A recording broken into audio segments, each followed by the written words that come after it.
Hello and welcome to the Scottish Parliament virtual question time on the subject of education and skills. I'm joined today by 14 members of the Scottish Parliament from their homes and constituencies around the country, and by 4 government ministers from the education and skills team led by Cabinet Secretary John Swinney. Now we're going to go straight to questions, and I'm going to start with the first question from Claire Adamson. Claire Adamson. Thank you, Presiding Officer. Can I ask the Cabinet Secretary, in relation to the SQA guidance that's been issued, to provide reassurance that the ranking of candidates will not undermine teacher judgment? And can he outline how moderation processes can ensure parity across schools and subject areas? Cabinet Secretary, The important point to remember here, Presiding Officer, is that we're dealing with an unprecedented situation where we're having to ask teachers to refine the judgments that they are making about the potential attainment of young people. So the SQA have asked teachers to go into more detail about the expectations they would have for young people. That will be done across an expanded number of bands than would normally be the case. And teachers will be invited to set out within those bands the expected rankings of individual young people. Now that's essential to enable the SQA to be able to make a judgment about the awarding of qualifications around the country. And that will involve a process of moderation within individual schools, but there will then be a process of moderation which will involve the SQA, as there is in every exam diet, where there is moderation exercised across the whole of the country to make sure that an A grade in one school is essentially achieved with the same contribution as an A grade in another school around the country. And that's essential for the maintenance of standards across our national examination system. Thank you very much. Jamie Green, to be followed by Ian Gray. Jamie Green. Thank you, Presiding Officer. The Deputy First Minister previously indicated that schools might remain closed until at least the summer break, but the prospect of them remaining closed until August is of concern to many. Given that a review of restrictions will take place every 3 weeks, the public will rightly expect clarity and detail over the government's plans for education. Many will also reasonably expect that if the country eases out of lockdown, then schools could or should do the same. So the question is, Cabinet Secretary, what tests or criteria will be used by the Scottish Government to decide if, when and how schools should open again? And given the negative impact on attainment that a lengthy closure could have, is it possible that schools might even in part reopen during the summer with all the benefits that would bring to parents and pupils? Cabinet Secretary. The first thing I would say is that I recognise the difficulty caused by the prolonged closure of schools, and I don't want schools to be closed for a minute longer than is required. First Minister, in her briefing today, and I answered a government-inspired question on this subject earlier on today, has published a document which essentially sets out the conditions and tests that the government would have to consider before we relax the restrictions that are in place across the board within our society today. And of course, one important element of those restrictions is the restrictions on the opening of schools. Now, the key test, and this is the point that Mr. Green asked me about, is that we must be satisfied that the reproduction number of the coronavirus is as close to zero as it possibly can be. Now, we know that if the reproduction number of coronavirus goes beyond 1, we are in a very acute situation where our National Health Service would face significant challenges, and there would be very significant loss of life as a consequence. So the work that members of the public are doing today to suppress the virus is really important in interrupting its flow. And any judgment that is made about the opening of schools has to be set within that context. It cannot be taken in some way apart from that overall decision making that we take forward as a society. So what I would assure Mr. Green is that there's active discussions underway with all stakeholders in education. Indeed, I'll be convening a discussion on this tomorrow to look at all of the practical issues that arise out of the whole question of reopening schools. But fundamentally, the judgment has got to be based on the public health advice that's available to us to determine what's the right and the safe course of action to take in the wider issues in terms of public health. A very brief supplementary from Jamie Green.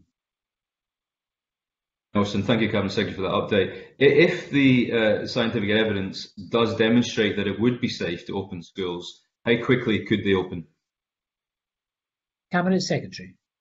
A number of practical issues that would have to be borne in mind, but I think one of the important elements to remember here is that I don't envisage schools quite simply being able to go from being closed today to being open in a couple of days' time.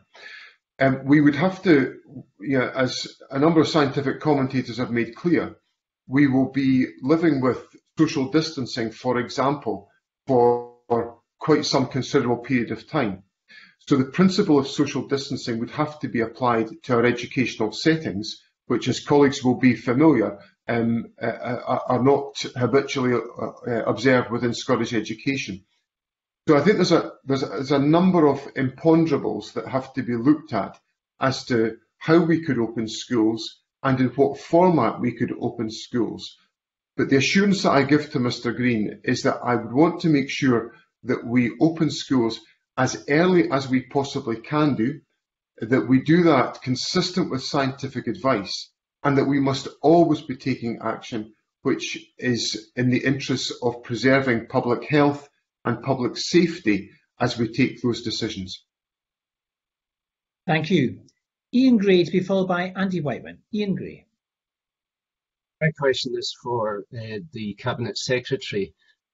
With exams cancelled, parents and pupils do need absolute clarity about how they will be graded. And I listened very carefully to Mr. Swinney's answer to Claire Adamson, but there has been confusion about this. And yesterday, the SQA said this: our moderation process will include analysis of centres' estimates and outcomes, prior attainment, progression statistics, and grade distributions by centres, of course. They mean schools or colleges, exam centres.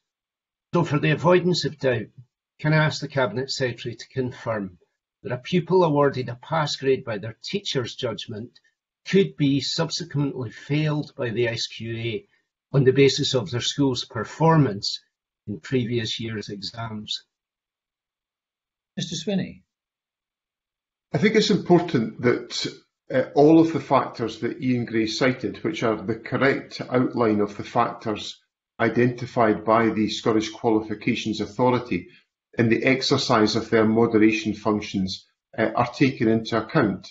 As I said in my earlier answer to Claire Adamson, there will be moderation at different levels. There will be moderation within the classroom, there will be moderation within departments, there will be moderation within schools, and there will be moderation by the Scottish Qualifications Authority. And that's each step of that is important to make sure that we have confidence right across the country that there is a robust approach being taken in relation to the certification of qualifications this year.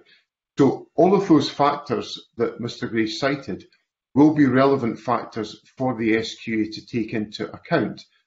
And the SQA will be there will be a situation that exists where the SQA may increase a grade that is awarded, or it may decrease a grade that is awarded. And that is an essential element of the moderation process that has to be undertaken, and indeed is taken forward on an annual basis.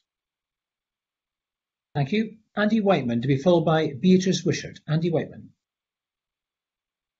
Thank you, Presiding Officer. My question is for the Cabinet Secretary. In relationship to the current exam diet, will pupils be informed of the grade their teacher proposed awarding them, in addition to the grade the SQA eventually issues? And will they be able to appeal their grade directly, even if their teacher and the SQA are in agreement? Cabinet Secretary. The issue of what information about teacher judgment is given to an individual pupil is a matter for the individual school and the local authority, because they are the people who retain the data, and the government does not hold that data, so we don't have that locus to exercise a responsibility there. It's a matter for the school and the local authority. In relation to the question of the appeal that Mr Whiteman has raised, any pupil will be able to appeal the ultimate qualification that they are certificated with by the SQA, and that process, I'm very pleased to say, will be a free appeals process available to any pupil as part of this year's exam diet. Thank you. Beatrice Wishart, to be followed by Rona Mackay. Beatrice Wishart. It's a question for the Cabinet Secretary, and it's following on the questions about the SQA. In terms of the awarding and the moderation, how will the system deal with situations where pupils and teachers have changed schools recently, in terms of teachers not knowing their pupils? Cabinet Secretary John Swinney. I think I'd probably be best, Presiding Officer, to ask the Chief Examiner to respond directly to the point that Beatrice Wishart has raised. I recognise it's an important issue. My sense would be that there would have to be dialogue between the relevant teachers from the current and the previous school to enable that the grade to be submitted by the current school where the young person is registered as a pupil. But I think it's of a level of operational detail that I think I better ask the Chief Examiner to write to Beatrice Wishart on that question, and I'll arrange for that to be the case after this question time. Thank you very much. I call Rona Mackay, to be followed by Jamie Halcrow-Johnson. Rona Mackay. Thank you, Presiding Officer. My question is for the Cabinet Secretary for Education. To ask the Cabinet Secretary how the Scottish Government is continuing to monitor the attainment gap and what work has been done to ensure that all pupils, no matter their background, have the same opportunity to gain a place at university in this year's admissions. Cabinet Secretary. The closure of the poverty-related attainment gap is the central theme of government education policy. So quite clearly, the period of educational disruption that we are going through is a matter of great concern, and I want to ensure that there is every effort put in place to close the poverty-related attainment gap and to make sure that every young person who is dealing with the impact of poverty on their life is able to achieve the support to which they are entitled. Now, of course, we have in place the support through pupil equity funding and the Scottish Attainment Challenge, which directs over £180 million worth of resources directly to schools and to relevant local authorities. And what we've said to schools and local authorities is that they've got freedom and flexibility to judge how best to use those resources to maximum effect. And I want to make sure that in the period of remote learning that we're currently going through, that young people are supported directly by their schools to meet their needs. And I know that in different parts of the country, different schools and different local authorities are providing that support in a variety of different ways. There will be practical issues around that. Some young people in poverty may not have access to digital connectivity, and I know that schools are working in a very focused way to try to overcome that through either the distribution of devices or by enabling access to data to enable young people to be able to to continue their learning. So there's a lot of practical work underway to try to support young people in that context. And of course, when we are operating our education system in the more habitual fashion to which we've been accustomed, we will obviously want to reinforce our efforts to close the poverty-related attainment gap as part of that work. And lastly, briefly, Presiding Officer, on the question of university access. Obviously, university access will hinge on the results that young people achieve, but our universities remain absolutely committed to the widening access agenda in which they have made significant progress and which the government is committed to maintaining in the period going forward. Thank you. Jamie Halcrow-Johnson, to be followed by Daniel Johnson. Jamie Halcrow-Johnson. Thank you. This is a question for the Minister for Further and Higher Education. Scotland's universities face significant financial difficulties in the weeks and months ahead, with a lot of revenue from commercial activities and real uncertainty of the number of overseas students taking up places next year. Financial black hole of £500 million is a real possibility. So can I ask the Minister what discussions he's held with Scotland's higher education sector and what assurances he has been able to give them that the Scottish Government will provide the required financial support the sector will so desperately need going forward. Minister Richard Lockhead. I thank Jamie Halcrow-Johnson for the question. Of course, he's quite right. There's a potential huge impact on further and higher education in Scotland as a result of COVID-19. I've established a high-level response group comprising the university and college principals and the sector representatives, all our government agencies and the unions and so on, so we can steer the sectors through this crisis. We have already announced a £5.5 million package for support to address student hardship, to help students who face a tough time at the moment as well, clearly.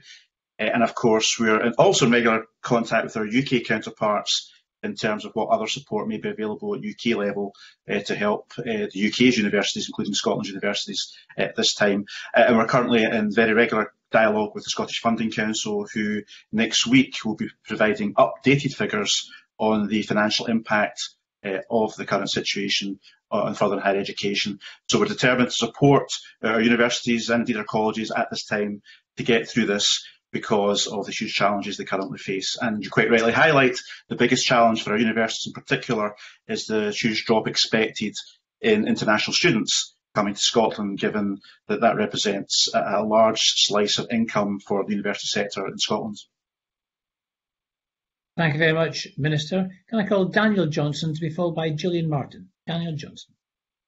Thank you, Presiding Officer. My question follows directly on from Jamie Halcrow-Johnson's question. So some institutions' reserves are significantly less than their annual fee income. So does the Minister for Higher Education agree with me that there's a very real risk that some institutions may actually fail financially without intervention from the government? And is the Scottish Government ready to step in and make sure that that does not happen? Minister Richard Lockhead. Thank you. Can I tell Daniel Johnson I've had individual conversations with every university principal in Scotland over the last week, over and above our ongoing interaction with University Scotland and other stakeholders on this issue. They are doing a grand job just now trying to get to grips with what is a very serious situation. They are putting in place contingency plans and they're prepared to take all kinds of measures to make sure they can get through this. But of course, you are quite right. The Scottish Government is ready to stand by our universities. We're exploring every avenue we have available to us to support our universities get through this and to avoid the potential scenario that you outline. There's no reason for thinking that is the case at the moment. What I'm hearing back from universities is they're being incredibly responsible. They're meeting this challenge as best as they can, but of course we still don't know the scale of it, and that will become clearer over the coming weeks and months.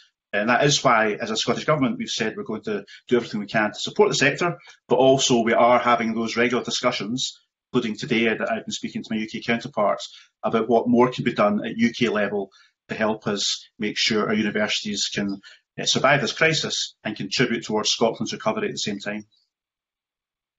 Thank you. Gillian Martin to be followed by Jeremy Balfour. Gillian Martin. Thank you, Presiding Officer. My question is for the Minister for Further and Higher Education as well. The SQA released information about when pupils will be getting their results, their higher results, on the 4th of August, and that's most welcome knowing that. I have a question though about what the Scottish Government's doing with regard to working with universities to ensure that we're getting offers. We've got a lot of pupils who have conditional offers at the moment, and they're wondering whether or not that's going to follow the same kind of pattern, if it's just going to, there's not going to be a delay in that. And also supplementary to that, what discussions are happening with other universities out with of Scotland in the rest of the UK for people waiting for offers from them? Minister Richard Lockhead. Thank you. In all my discussions with our universities over the last few weeks, I've emphasised the importance of a very close dialogue between both further and higher education, and our colleges and universities both accept this is a time of all time to work much closer together to make sure we're supporting students during that transition from school to college or school to university in this case. So quite clearly, we have universities who are being very sympathetic towards the plight of our students, given what they're going through at the moment, and they're going to do all they can to support their students.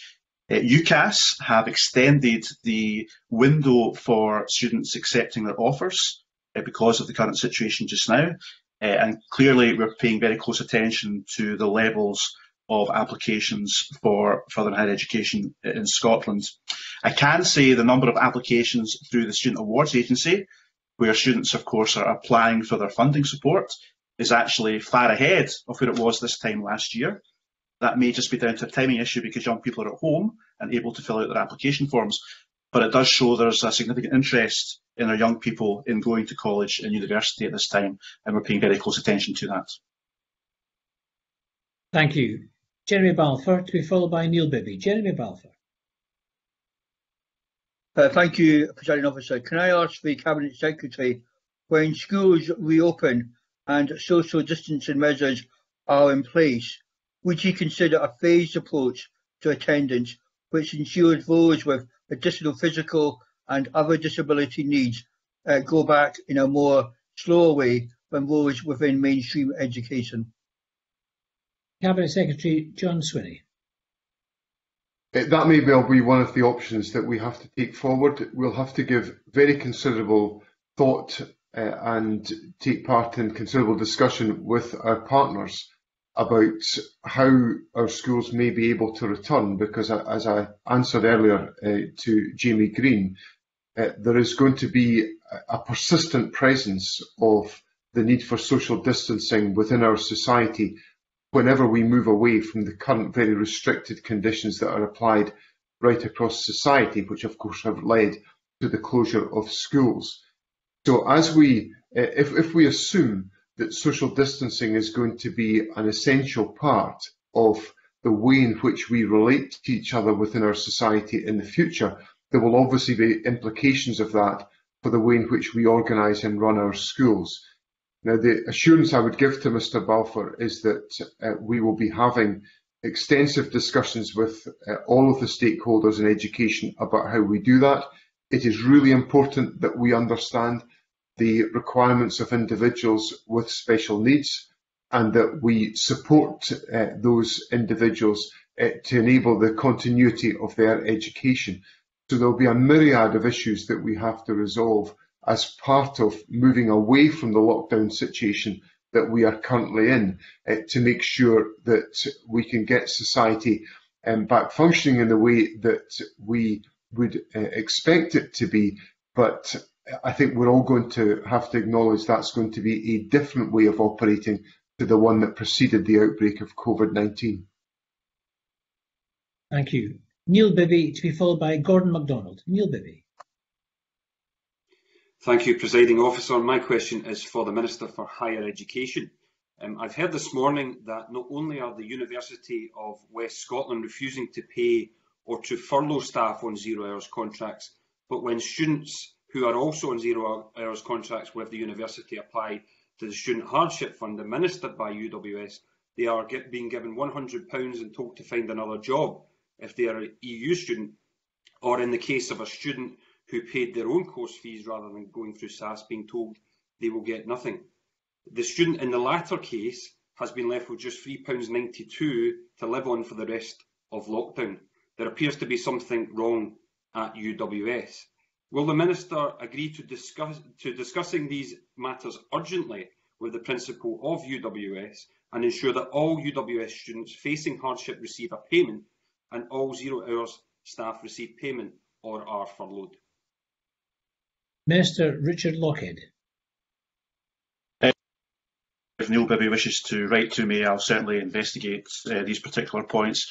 I would say, of course, whilst this is a very challenging situation for our universities, that we have re-emphasised the Scottish Government's determination that all of our further and higher education sectors should abide by our Fair Work principles and Fair Work agenda in Scotland, and they have given me assurances that that's certainly their intention.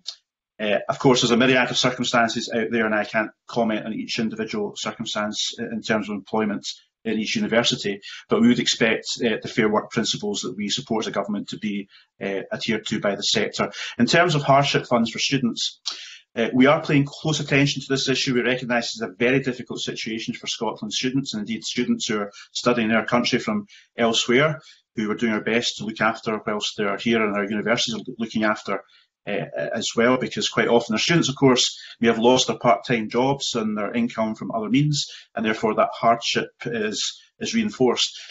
So on top of the £5.5 million we've already announced, we are of course looking for further opportunities to support our students at this time, and I will certainly look into the circumstances that Neil Bibby has outlined in his question just now. Thank you very much. Can I call Gordon MacDonald to be followed by Alexander Stewart? Gordon MacDonald. Thank you, Presiding Officer. This is a question for Richard Lochhead, the Minister for Further and Higher Education.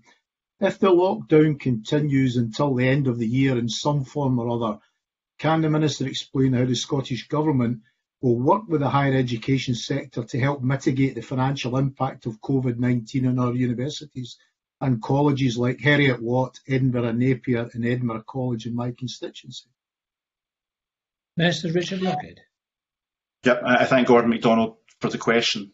As I've indicated previously, our universities are putting in a monumental amount of work just now trying to plan for all the different scenarios. We do expect a drop in international students. We don't know to what extent, but if it was up to a 50% drop, for instance, that could cost our higher education sector £400 million of lost income. And indeed, Heriot-Watt University that was mentioned there is one university that's been particularly successful in attracting international students. So at the moment, we're working very closely with the Scottish Funding Council and University Scotland and individual institutions to plan for all different scenarios. And as I said before, this is not just an issue that's going to face Scotland's universities. The rest of the UK is affected as well, and therefore we're making representations to the UK government that we do need a support package for Scotland's universities and indeed further in higher education. And we'll continue to keep members updated as to how that progresses and what steps we're taking as a Scottish government to support the sector. Thank you. And Alexander Stewart. Thank you, Presiding Officer. This is a question for the Cabinet Secretary. Due to the cancellation of exams, teachers have been tasked with issuing grades for pupils based on previous casework, marks and prelims. Some teachers have raised concerns that grades might be set aside to better reflect national averages. Can the Cabinet Secretary confirm that this will not be the case and that no pupils will be disadvantaged as a result of efforts to secure year-on-year comparisons? Cabinet Secretary John Swinney. The Scottish Qualifications Authority, in setting out the approach that they intend to pursue in these unprecedented circumstances, have said that at the heart of their approach will be fairness for learners, and that's a standard which the SQA will want to make sure is the case throughout the way in which the assessment process is handled. At the very core of the assessment process this year will be the question of teacher judgment, and the SQA have issued the guidance to teachers to assist them in the identification of grades, and that will inevitably involve a great deal of dialogue and discussion within individual schools to determine what should be submitted on behalf of individual pupils. Now, clearly, in any national examination system, we have to have confidence that the same standards are being applied in all parts of the country. An A, a B or a C in the north of Scotland must be the same as an A, B and C in the south of Scotland. So moderation across the education system has been a hallmark of the education system throughout the exams process that we have had, and it will have a role to play within the exam system that we take forward. The SQA has been quite clear about what will be involved in that moderation process, and they will set out further guidance on all of that approach in due course. But the fundamental question that the system depends upon is the delivery of teacher judgment, school by school, classroom by classroom around the country. And the SQA have given teachers a longer period of time to formulate those judgments to enable the assessment process to be able to come to a conclusion and for certification to be issued on the 4th of August, which was always the date in which certification was designed to take place. Thank you very much, Cabinet Secretary. And can I say thank you very much to all our members and our ministers for participating today. We will be back tomorrow for another virtual question time at 3 p.m, this time on the twin subjects of rural affairs and the environment. Until then, can I thank you very much for joining us, and I close this meeting. Thank you.